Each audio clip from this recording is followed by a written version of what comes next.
Well, I suppose we were long overdue an away draw, although there were times in this game, like after we scored, when I thought, geez, are we the home team here? We're completely bossing it. And then other times when I'm like, yeah, okay, I'll take the draw now. The cliche says, a point away is a point earned. But with West Ham's precarious position and the fact that they played Thursday in Cyprus, I'm not going to lie, I'm a little disappointed we didn't take 3 points somehow. Well, lots to dissect, as there always is. Let's break it down. West Ham 1, Aston Villa 1.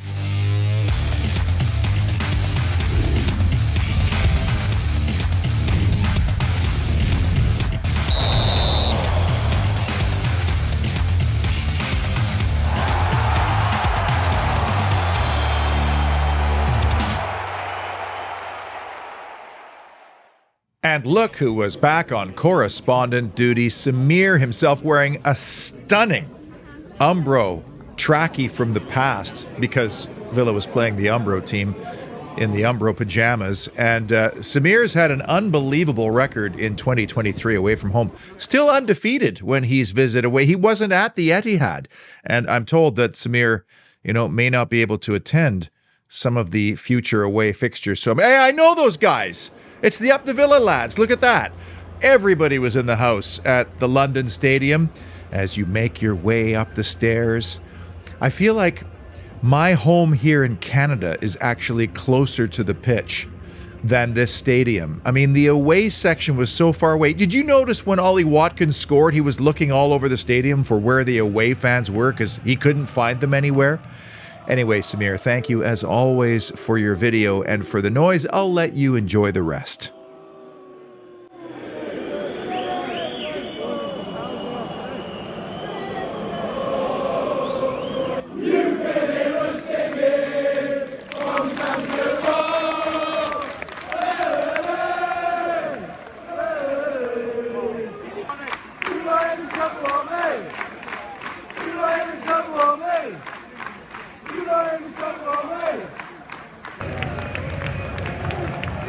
And there's Tyrone Mings giving away the last jersey he'll ever wear in his 20s. Stadium looks good from the outside, you have to say. And by the way, did I get this right, that 2 Villa players reached the Century Club? Emi Martinez with his 100th appearance for Villa in the Premier League, while Ollie Watkins had his 100th senior goal. Decent accomplishments as we present the Holy Trinity show, the 3 key issues or moments that defined West Ham United 1, Aston Villa 1. Those 3 guys on the right there look like they're up to some dodgy business in East London. The key statistics featured my extra stat this week, which was Douglas Luiz's accurate passing percentage, which was impressive. Again, it's hard to tell from these numbers. Are you happy with the draw? Are you disappointed? I'm happy with it, to be honest with you. But Luiz had a 93% passing percentage. You know who else had 93%? Matt Cash on less passes than that. But Villa's percentage overall, very good. They're keeping the ball. This is just a silly observation, and maybe it's just me, but without the dreads, is Bertrand Traore somehow just a little less wizardly? A big and very noticeable issue in this match was Jared Bowen versus our left backs. It was a mismatch over 90 minutes. And I know our fullbacks do play high sometimes, and maybe West Ham were trying to play in behind them. But every time I looked up, Bowen is dashing down the right flank against either Moreno or Dean. He probably could have played them both at the same time and still been successful. He drew 3 fouls, went 5 out of 6 on successful dribbles, and the only saving grace was he had 10 crossing attempts, but only delivered 2 accurate crosses. Otherwise, it could have been an even longer day. He was a handful, Jared Bowen. Ollie Watkins had another very solid outing statistically because he cleared the ball off the line that preceded the penalty spectacularly. He had another clearance, a couple of blocks, and then he scored a goal between 3 West Ham United defenders. 4 of 6 aerial duels won as well. Like, just a man-of-the-match performance, and if it wasn't him, it was probably Alex Moreno. I can't think of anybody else, maybe Douglas Luiz. But he also had a chance to win the game with a fantastic passage of play that ended with Jacob Ramsey making that left channel run, taking the ball to the byline and hooking it back, which is so hard to defend. And Watkins just didn't seem like he was prepared for it. He didn't clip it over the goalkeeper. He was at very close range. But man, when you add up the really good chances Watkins has had over the course of the season, I think he could safely have 20 right now. It should be a bigger issue and a worrisome one, the threadbare nature of our squad right now, but we are still picking up points and even creating chances. But we ended that game with Callum Chambers, Bertrand Traore, and John Duran. If somebody had told me in November, you're going to be at West Ham, and you're going to have Callum Chambers, Bertrand Traore, and John Duran all on the field at the same time, I would have thought, uh-oh, we're in a relegation scrap. As it turns out, it's not really that bad, but we have two goalkeepers on our bench. We had Diego Carlos, which is awesome, on our bench, but he's never going to play. He's there to warm a seat. I never thought I'd say this, but we need Leander Dendoncker back in the squad to at least cover one of those midfield positions. Big issue, major issue, maybe it's the biggest issue. Villa now has an intelligible identity. And since the City game away, maybe even before that, but it feels like the only way the opponent is scoring against us right now is if we make some kind of catastrophic error in a bad area of the field. Case in point, the 1-1 goal. Emi Martinez kind of flaps at the corner. I don't know what happened there. Did he get boxed out? Did he get his bearings all wrong? But he didn't get enough of the ball, and that led to the chain of events that led to the penalty, which I'll talk about specifically a little bit later on. But we had 60% possession in this game away from home. And we're not scoring goals from set pieces. We're scoring goals from open play, sometimes after protracted spells of possession. This comes down to two things for me. One, an incredible teacher of the game, a detail-oriented, coherent, intelligent manager. That's one. But you know what else? You need to have players who are receptive and willing to take that information on board. And I think we have those. Remember, Dean Smith was a stickler for players with a growth mindset. That was part of his recruitment profiling. And look who he brought in. I mean, he was very familiar with Watkins and Konza from his days at Brentford, but he brought in Matt Cash, who's since gone on to become a Polish international. They made Tyrone Mings permanent. They already had McGinn, brought Louise in early. Emi Buendia, Jacob Ramsey was there or thereabouts. They wouldn't be if he didn't think they were of that profile. And it looks like they are onboarding the information that Unai Emery is giving them, especially in the off-the-ball stuff, because it's the off-the-ball movement that creates the passing channels and avenues to play through. And possession-wise, you then just need to be neat and tidy on the ball. It's interesting because Unai Emery's first 4 games in charge, Villa's average possession through those 90 minutes, 42%. But then the next 9 games, it jumped up to 53%, a full 10% more. And 2 of those games featured Arsenal and Manchester City, who completely owned the ball in those 2 games. So remove those 2 games, and in those 7, the average possession for Aston Villa was 66%, 2/3 of the game. That's dramatic for me. And if you're doing it every single week, then presumably you're going to get better at it over time. So fair play to the Villa players. Clearly, they are buying in and they're employing what they're learning on the field, even with a thin squad. I don't think there's been another player in the squad that has benefited more from the really specific video instruction that Unai Emery provides his players than John McGinn.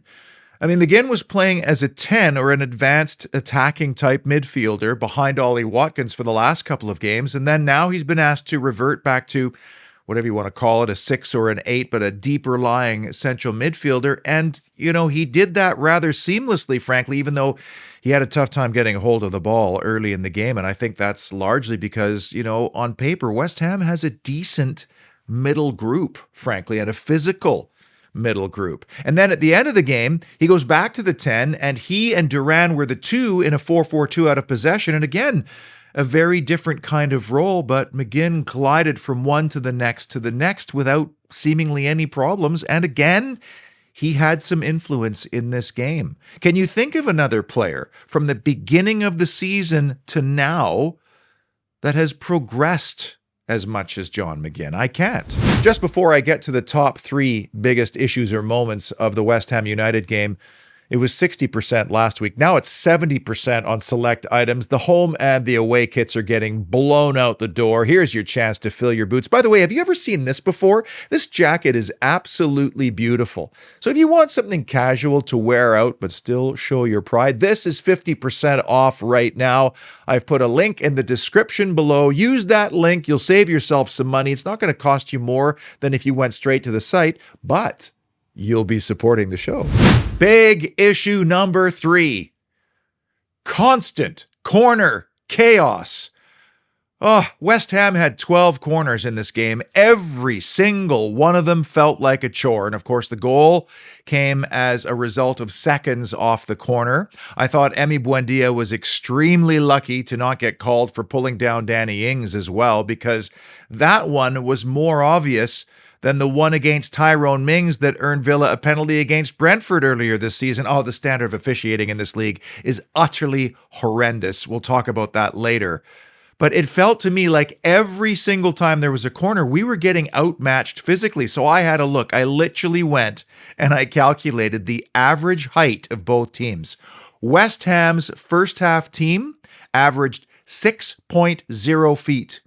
Aston Villa's average height from the first half group, 5.9 feet. Take out Tyrone Mings, drops to 5.8 feet. That doesn't sound like an awful lot, but I would be absolutely shocked if part of the recruitment profile that they're looking for this summer does not include some 6'5" central defender or a 6'4" striker or a 6'2" central midfielder. When we go man to man from a set piece, how often does Emi Buendia look outmatched physically? Well, every single time, unless he's matched up with Said Benrahma. And that's because it seems like our big men are the ones who are doing the zonal marking in the 6-yard box. Mings, Konza, and I think it was Ollie Watkins was the third one. So they're the ones doing the zonal. Everybody else is man-to-man. Well, everybody else is tiny compared to some of the trees on West Ham United. So every single corner felt chaotic and uncomfortable. And when your goalkeeper isn't clean, which Big Emmy wasn't a couple of times, and you've got a bunch of good players on the other side that are decent from the dead ball, like Benrahma and Rice, it's going to be a long day. They have to sort this part out. And again, I think it's recruitment. Now, ironically, John Duran had a chance to score from a set piece on a slightly flicked through corner near the end, and I don't think he was quite ready for this one. Otherwise, he gets his first goal, and we're going home with 3 points. Hopefully, he now remembers that. It bothers him, and the next time that ball comes through, he's ready for it, and he plants it. Big issue number 2, attacking Alex. We have a very interesting player in Alex Moreno because there's 2 sides to him. There's attacking Alex and there's defending Alex. Attacking Alex seems much pacier than defending Alex, who always seems like he's chasing and a step behind his opponent. And that could be because attacking Alex's starting position is much higher up that left touchline, so opponents are looking to play in behind. So that could be part of the issue there. But boy, does this guy have a diverse set of attacking tools in his locker. We found another one this weekend, and that is the driven ball. I mean, he uncorks that cross. You look at the technique on the delivery. This is a shot that he's actually aiming towards the penalty spot, to a place where only Ollie Watkins can get to. Shapes it in behind the West Ham backline, and with such pace that Watkins barely needs to make any contact, and it's gonna cause problems. Moreno also has the ability to drive the byline and then cut it back into the danger area right in the heart of the box. And that is so hard to defend. That's why all the best teams in the world always attack that area of the box. Because when you drive the byline in the penalty area, the goalkeeper and the central defenders can't look at 2 things at once. They can't look at the ball and that big space in and around the penalty spot. So if you're a forward, all you have to do is time your run right and get on the right side of the defender, and it usually favors you. And he's done that a few times already this season, Moreno. But then he also has that little square ball he plays into the penalty area, usually around 15 yards up. He's done it almost every game that I've watched him play in. A couple of times it's caught his teammates by surprise because he's split it between a couple of defenders. Once they get used to that, though, and they get their feet and their heads sorted and prepared for that ball, it's hard to defend a guy when you don't know what he's going to do and when he has all these different tricks up his sleeve. And Unai Emery has inherited 99% of this Villa squad, but Moreno's his. And I'm sure he's watched him a lot in Spain and said, geez, you know, that's the exact ingredient we need over here. What else we need is a player who is a striker type, but also a winger who plays just inside of that on the inside left channel. I think De La Fueu was one of the ones that they were targeting. Right now, Ramsey's playing that spot. A guy who can overlap, underlap, play as a striker in the middle of the box, and then when the ball goes over to the strong side and you're on the weak side, you know, sneaks in and scores goals. I'm sure that is what he's looking for. And when you start adding these ingredients and he gets his own guys and it starts to come together, this vision, hopefully we'll have some more goals. And the number one big issue or moment that defined West Ham United 1, Aston Villa 1 was a dreadful decision. I could have gone dubious decision. It is incredible to me that this foul occurred virtually on the exact same spot that Jack Grealish took a very soft tumble from very minor contact off Jacob Ramsey. And the reason why they took a tumble, both in this game and that one as well, was because they were hoping for contact to go down. And I think what irritated me the most about this particular decision was that not a couple of hours later, Newcastle United was hosting Wolves. And Nick Pope made a dreadful touch in his own box. Jimenez clocked it, got to the ball, and it sure looked like he received contact and tumbled over for what should have been a penalty. The difference is, however, the referee did not point to the spot. And when the referee doesn't point to the spot, or when he does for that matter, it is very difficult for VAR in these subtle challenges to overturn for a clear and obvious error. And that's what was so frustrating, because it's the standard that is so inconsistent and the level of embellishment. I mean, these dark arts, these guys are good. They are waiting for it. They are hoping for it. And Paquetá went down like a sack of potatoes. Unnaturally, in my opinion. Like, anybody who knows football looks at that and goes, yeah, he's gone down looking for it. Grealish was the same. Maybe Jimenez was the same for Wolves against Newcastle as well. But all three are the exact same level of contact. Soft. Now, what preceded this moment on an Aston Villa standpoint? Not the best. Emi Martinez flapped at the ball, and that started the chain reaction of problems. And there should have been some lessons learned from that Grealish penalty in terms of engaging with anybody inside the box. But like I said about Jacob Ramsey at Manchester City when he got engaged with Jack Grealish in the very late stages of that first half, why? Why engage? Why bite? These guys are looking for contact. And it seems like we get done so much on these kinds of calls. I'm thinking back to Liverpool when Mo Salah had nowhere to go, and so he just waits for Tyrone Mings to come in, then he tumbles over. They earn the penalty. That's the only goal in the game. Again, so soft. Grealish's was so soft. There was so much embellishment to this. But Paquetá, or Paqueta, Peter Drury calls him Paquetá. I believe Peter. He's facing his own goal. His back is to ours. He's of no danger in this situation. Why bite? Why engage? Keep your feet. Be patient. And the problem for me at this stage for Leon Bailey is that he had absolutely zero presence in this game. He was disconnected with Matt Cash because Cash was sitting so far off of him, unlike on the left-hand side of the field. He probably felt like he just had to do something. And this was just after a fantastic patch of the game by Villa, after they score, from minute 20 to 25, we were dominating and it was leaning this way. And that next goal would have probably sent West Ham into a tizzy. Just on Leon Bailey, he seems to really struggle away from Villa Park right now. And there's been a few players like that over the seasons, and Emi Buendia might have been considered one of them, but he seems to be getting a little bit more consistent now as he gets more comfortable and more relied on by Unai Emery. Players are human beings. They're not artificial intelligence. They're not a point value like they would be in FIFA or in fantasy football, where, they have this many points, so they should be good each and every week. It doesn't work that way. And I've been proven wrong by a lot of players because form can change. And I want our players to succeed. I want our recruitment department to be spectacular like Brighton and Hove Albion's. But Leon Bailey's got some work to do if he's going to move up the pecking order at Aston Villa, especially if there's going to be an influx of players this summer, because he is just too inconsistent.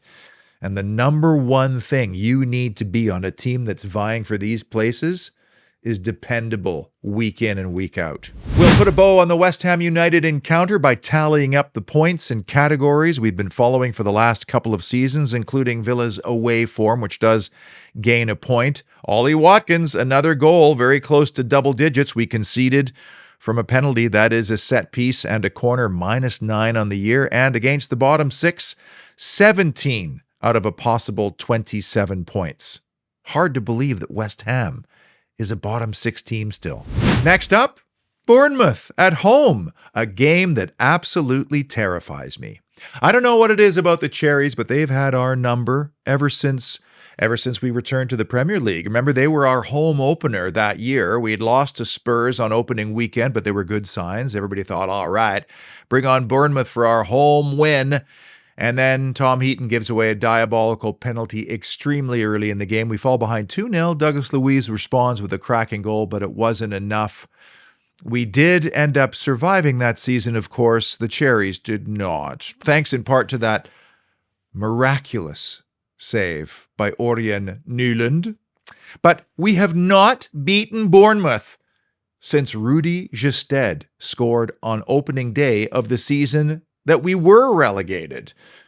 They have the 17th best road record, or you could say third worst in the Premier League. We have the 12th best home record. So you'd think that we'd be favored in this game, and you'd hope that with Unai Emery having a good, solid look at how to get around and through this team, we'll have a very good game plan. But I don't know. I've been a Villa fan for a long time. I'm preparing myself for disappointment. And the funny thing is, Bournemouth actually has quite a bit in common with West Ham United, our previous opponents, including the table position, because they're down in that fight. And, you could look at that one of two ways.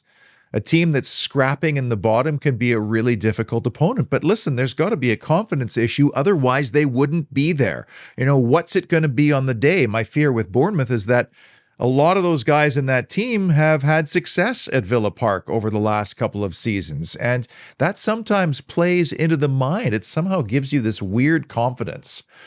But they're a big physical side. Guys like Solanke and Billings and Rufa. Billings has been a thorn in our side, especially at Villa Park, where he should have been sent off a couple of seasons ago, in my opinion. They are also a danger from set pieces, as we found out, 3 or 4 minutes into the opening game of the season when we fell behind, a harbinger for what was to come under Steven Gerrard. So Villa have to learn from the West Ham situation and try to not bite on a challenge in the penalty area. Try to avoid giving away set-piece opportunities if you absolutely and positively don't have to.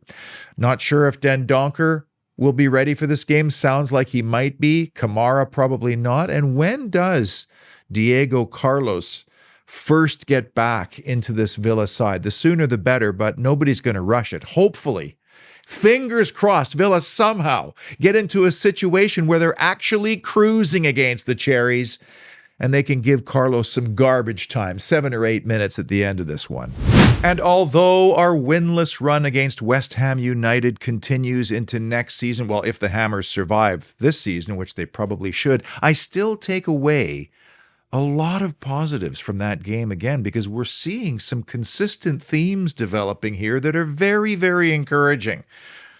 Now, by this time next week, I'll be distraught and despondent once again because we've dropped points at home to Bournemouth. But until that time, stay well, stay positive, and as always, up the mighty Villa.